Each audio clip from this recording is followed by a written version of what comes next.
Achille Mbembe, bonjour. Bonjour. Vous êtes théoricien du postcolonialisme et professeur d'histoire et de sciences politiques à Johannesburg. J'ai 3 questions à vous poser. La première, quelle différence culturelle observe-t-on face à la gestion du temps? Disons que les différences sont des différences situationnelles.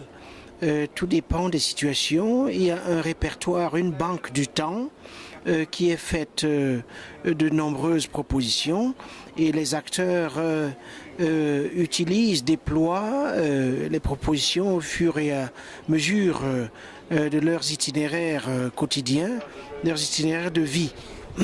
Dans certaines circonstances, ils ont recours à des modèles, je dirais, traditionnels, dans d'autres à des mélanges entre la tradition et la modernité.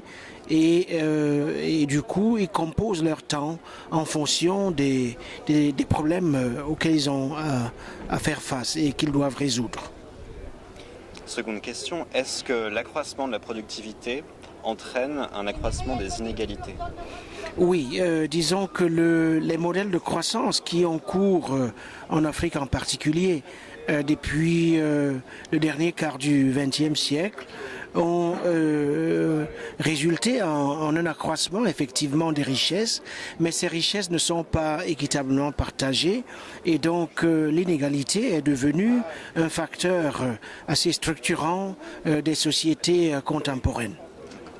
Troisième et dernière question, comment l'homme peut s'émanciper dans une société dictée par une certaine urgence, par le fameux culte de l'urgence? Je crois qu'il faudrait retrouver cette dimension de la durée qui est en crise aujourd'hui. Une des caractéristiques des sociétés contemporaines, et en tout cas de l'évolution culturelle du capitalisme aujourd'hui, c'est effectivement de dynamiter la durée et de chercher à abolir le désir de durée.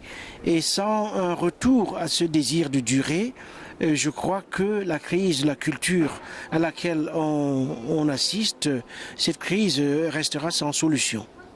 Merci beaucoup, monsieur Mbembe. C'est moi qui vous remercie.